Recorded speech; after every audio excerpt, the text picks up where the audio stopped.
Price Lord. எல்லாரும் கர்த்தருக்குள்ள சந்தோஷமாக இருக்கீங்க நான் விசுவாசிக்கிறேன். தேவனோட கிருபையினால் இந்த 11வது மாதத்துக்குள்ளாக நம்ம கடந்து வந்திருக்கோம். கடந்த 10 மாதங்களும் அவருடைய கிருபையினால் நம்மளை வழி நடத்தி வந்திருக்கிறாரு. எல்லா ஆபத்துகளுக்கும் விலக்கி பாதுகாத்திருக்கிறாரு. இந்த நாளில் நம்ம ஜீவனோடு இருக்கிறோம் அப்படின்னா அது தேவனோட சுத்த கிருபை தான்.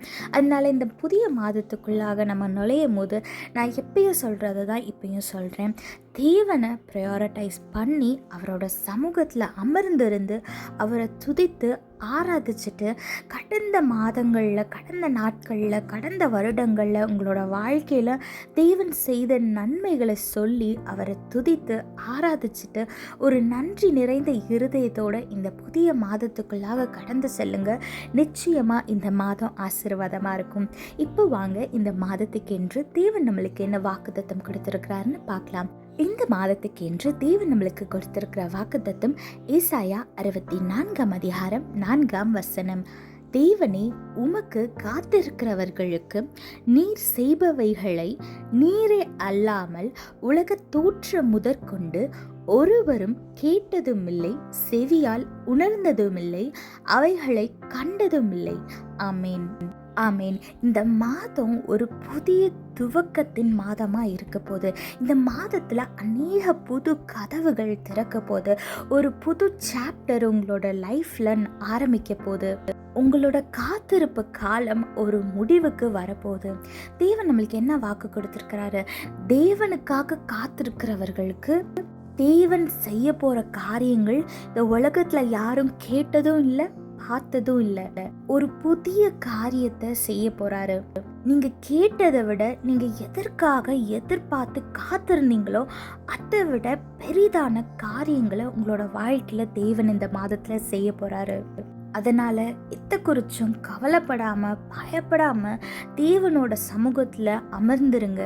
நீங்க எதற்காக காத்திருந்தீங்களோ அதை பெற்று கொண்டுட்டேன்ற ஒரு விசுவாசத்தோட அவருக்கு நன்றி செலுத்த ஆரம்பிங்க. துதிகளை ஏறெடுக்க ஆரம்பிங்க. நிச்சயமா இந்த மாதத்துல கர்த்தர் புதிய காரியங்களை செய்வார். இந்த மாதத்துல தேவன் 3 காரியங்களை செய்ய போறார். முதலாவது, அவர் உங்களை மாற்ற போறார். இப்போ நீங்கள் ஃப்ரெஷ்ஷாக ஏதோ ஒரு சாப்பாடு செய்கிறீங்க அப்படின்னா அதை கழுவாத அழுக்கான ஒரு பழைய பாத்திரத்தில் போட்டு வைக்க மாட்டீங்க. கரெக்டாக போட்டு வச்சாலும் அது டக்குன்னு கெட்டு போயிடும், யாருக்கும் பிரயோஜனம் இல்லாமல் போயிடும். ஸோ அந்த பாத்திரத்தை நல்லா கழுவி நீட்டாக்கி அந்த சாப்பாடை நீங்கள் ஸ்டோர் பண்ணுவீங்க, இல்லைன்னா ஒரு புது டப்பாவில் போட்டு வைப்பீங்க. இதே மாதிரி உங்களோட வாழ்க்கையில் நீங்கள் கேட்டுக்கொண்டிருக்க ஆசீர்வாதத்தை பெறத்துக்கு முன்னாடி தேவன் உங்களை சுத்திகரிக்க விரும்புகிறார். உங்களோட கேரக்டர், உங்களோட ஸ்பிரிச்சுவல் லைஃப் என்னென்னலாம் குறைகளாக இருக்குதோ அதெல்லாம் சுத்திகரித்துட்டு தேவன் உங்களுக்கு அந்த ஆசீர்வாதத்தை தரப்போகிறார். அதனால் நீங்கள் தேவனிடத்தில் உங்களை விட்டு கொடுங்க, உங்களை ஒப்பு கொடுங்க. நீங்கள் அப்படி விட்டு கொடுக்கும் போது தேவன் உங்களை முழுமையாக சுத்திகரித்து ஒரு புதிய மனுஷனாக மாற்றி உங்களோட பாவங்கள், வியாதிகள், உங்களோட பழைய சுபாவங்கள் எல்லாவற்றையும் மாற்றி உங்களை புதிய மனுஷனாக்கி உங்களை ஆசீர்வதித்து உயர்த்தி வைப்பார். 2வதாக, உங்களோட சரௌண்டிங்ஸ், உங்களை சுற்றி இருக்கவங்க, உங்களோட சூழ்நிலைகளை அவர் மாற்ற போகிறார்.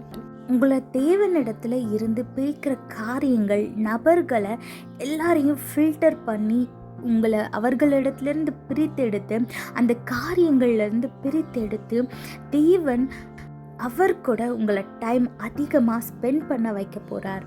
ஒரு செடி நல்லா வளரணும், கனி கொடுக்கணும் அப்படின்னா அதோட சரௌண்டிங்ஸ், அந்த மண் சுற்றி இருக்கிற சரௌண்டிங்ஸ்லாம் எவ்வளோ முக்கியமோ, வெயில் படணும், நிழலில் வச்சா வளராது, அந்த மாதிரி அநேக காரியங்கள் இருக்குது. அதே மாதிரி தேவன் நீங்கள் எந்த இடத்துல இருந்தால் வளருவீங்களோ, எந்த இடத்துல இருந்தால் தேவ நாம மகிமைக்கென்று கனி கொடுப்பீர்களோ அந்த இடத்துல தேவன் உங்களை வைக்க போகிறாரு. உங்கள் சரௌண்டிங்கை அதுக்கு ஏற்ற மாதிரி மாற்ற போறாரு. தேவன் உங்களை வைக்கிற இடத்துல உங்களை சுற்றி இருக்கிற எல்லாரும் தேவனோட கரம் உங்களோடு இருப்பதை உணர்ந்து உங்களை கனப்படுத்துவாங்க.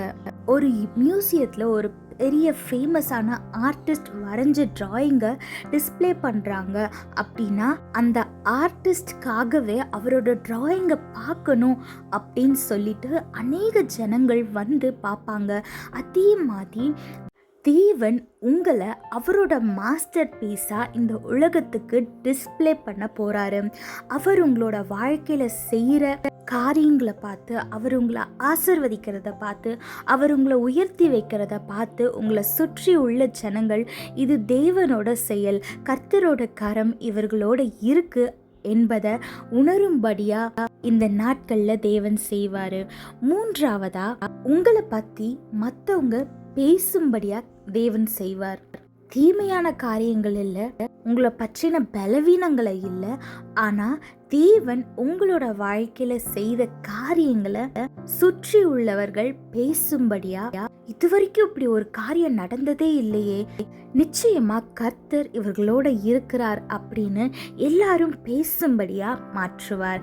அதனால எதை குறிச்சும் கவலைப்படாம, உங்க சூழ்நிலை எவ்வளவு மோசமா இருந்தாலும் சரி, மற்றவங்க உங்களை பத்தி உங்க பின்னாடியோ உங்க முன்னாடியே கூட எப்படி பேசினாலும் சரி, நீங்க கவலைப்படாம கர்த்தருக்குள்ள சந்தோஷமா இருங்க. அவரோட பாதத்துல அமர்ந்து அவரை துதிங்க. ஏன்னா நிச்சயமா இந்த மாதத்துல ஒரு பெரிய ஒரு டர்ன் ஓவர் நடக்க போகுது. நிச்சயமா தேவன் புதிய காரியங்களை உங்களோட வாழ்க்கையில் செய்ய போகிறாரு.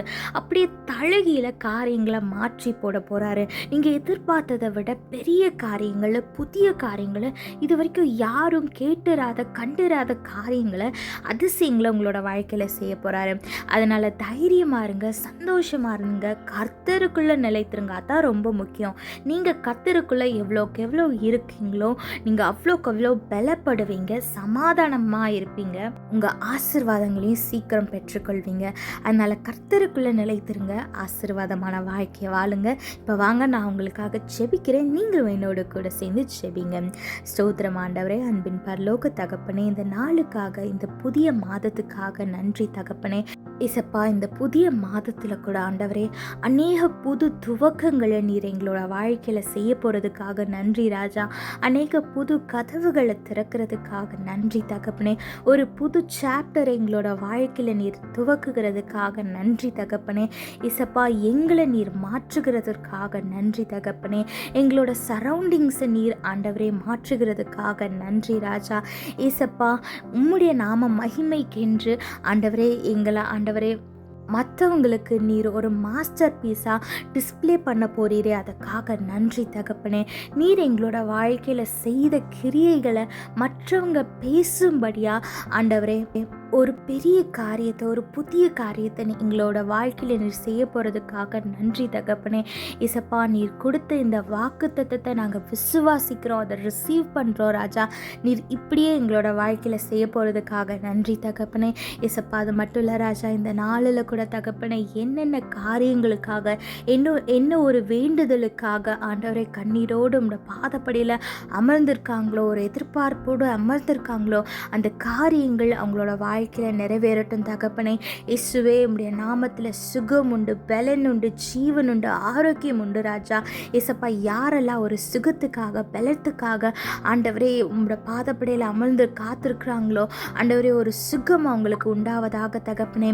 எல்லா பலவீனங்களையும் நீக்கி போட்டு ஆண்டவரே இந்த இரத்தத்தினால கழுவி ஆண்டவரே, எல்லா ஆண்டவரே கேன்சர் செல்ஸாக இருக்கட்டும், என்ன ஒரு விதமான வியாதியாக இருக்கட்டும், எல்லாம் ரத்தத்தினால் கழுவி சுத்திகரித்து ஆண்டவரே அந்த வியாதி திரும்ப அவங்களோட சரீரத்தில் வராத படிக்கு ஆண்டவரே, இருந்த தடயம் தெரியாத படிக்கு நீங்கள் அவங்கள குணமாக்கிட்டதுக்காக நன்றி தகப்பனே.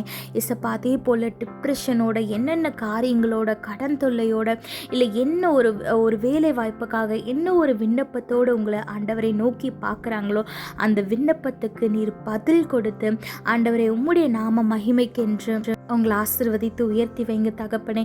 இசப்பா, அதே போல் ஆண்டவரே, இந்த மாதத்தையும் இந்த கரத்தில் ஒப்பு கொடுக்குறோம் ராஜா. நீர் எங்களுக்கு முன்பாக செல்லுங்க தகப்பனே, எங்களை வழி நடத்துங்க ராஜா. இசப்பா, உங்களுடைய சித்தத்தின்படி எங்களை வழி நடத்தி செல்லுங்க தகப்பனே. ஆண்டவரே, கையின் பிரயாசங்களை ஆசீர்வதிங்க ராஜா. எந்த ஒரு வீண் செலவு ஏற்படாதபடி ஆண்டவரே நீர் பாதுகாத்து கொள்ளுங்க தகப்பனே. போக்கிலும் வரத்திலும் பாதுகாத்து கொள்ளுங்க தகப்பனே. இசப்பா, மனிதர் கண்களில் தயவு கிடைக்கும்படியாக கிருபை செய்யுங்க ராஜா. இசப்பா, இந்த மாதத்தில் ஆண்டவரே உமக்கென்று சாட்சியுள்ள நல்ல ஒரு வாழ்க்கையை வாழும்படியாக நீர் எங்களுக்கு உதவி செய்யுங்க தகப்பனே. இந்த நாளிலும் இந்த மாதத்திலும் மீதியான நாட்களில் மீதியான வேலையை நம்முடைய கரத்தில் ஒப்பு கொடுக்குறோம். நீரை பொறுப்படுத்திக்கொள்ளும், வழி நடத்தும், உடைய சித்தத்தின்படி நடத்தும். நேசிக்கிற மீட்பர் இயேசு கிறிஸ்துவின் இனிய நாமத்தில் வேண்டிக் கொள்கிறோம் ஜீவனுள்ள நல்ல பிதாவே. ஆமேன், ஆமேன். சந்தோஷமாக இருங்க, தைரியமாக இருங்க. கர்த்தர் நிச்சயமாக பெரிய காரியங்களை செய்வார். அப்படி தேவன் உங்களோட வாழ்க்கையில் பெரிய காரியங்களை செய்யும் போது நிச்சயமாக அது உங்கள் கூட இருக்கவங்க, உங்கள் கூட வேலை பார்க்குறவங்க, உங்கள் நெய்பர்ஸ், உங்கள் கொலீக்ஸ்னு எல்லாரிடத்துலையும் அந்த சாட்சியை பகிர்ந்து கொள்ளுங்கள். ஏன்னா அவங்களோட வாழ்க்கையில் எப்படிப்பட்ட சூழ்நிலையில் இருக்காங்க நமக்கு தெரியாது. ஆனால் உங்களோட சாட்சி அவங்களோட வாழ்க்கையை புரட்டி போடும். இவங்களோட வாழ்க்கையில் இவ்வளோ பெரிய காரியத்தை தேவனால் செய்ய முடியும்னா என்னோட வாழ்க்கையிலையும் இந்த காரியத்தை தேவனால் செய்ய முடியும், நான் அதை மேற்கொள்வேன் அப்படின்ற ஒரு விசுவாசம் வரும். ஸோ நீங்கள் ஆசீர்வாதத்தை பெற்றுக்கொண்டு உங்களுக்குள்ளேயே வைத்து கொள்ளாமல் அதை மற்றவங்களிடத்துல சொல்லி சாட்சியை பகிர்ந்து கொண்டு மற்றவங்களோட வாழ்க்கையிலையும் ஆசீர்வாதமாக இருங்க. இப்படி உங்களோட சாட்சியை இந்த யூடியூப் சேனலில் பகிர்ந்து கொள்ளணும்னு ஆசைப்பட்டீங்கன்னா கீழே உள்ள வாட்ஸ்அப் நம்பருக்கு ஆடியோவாவோ வீடியோவாவோ இல்லை டெக்ஸ்ட் மெசேஜாவோ உங்களோட டெஸ்டிமோனியை ஷேர் பண்ணுங்கள். நாங்கள் இந்த சேனலில் கன்வே பண்ணிடுறோம். ஆனால் உங்கள் சாட்சியை மட்டும் பகிர்ந்து கொள்ள மறந்துடாதீங்க. கர்த்தர் உங்களோட கூட இருந்து உங்களை ஆசீர்வதித்து பாதுகாத்து வழி நடத்துவாராக. ஆமீன். Praise Lord, I hope you all are happy in our Christ. By the grace of our God, we are entering into a new month. Our God has protected us and guided us throughout the past 10 months, and He has never left our side.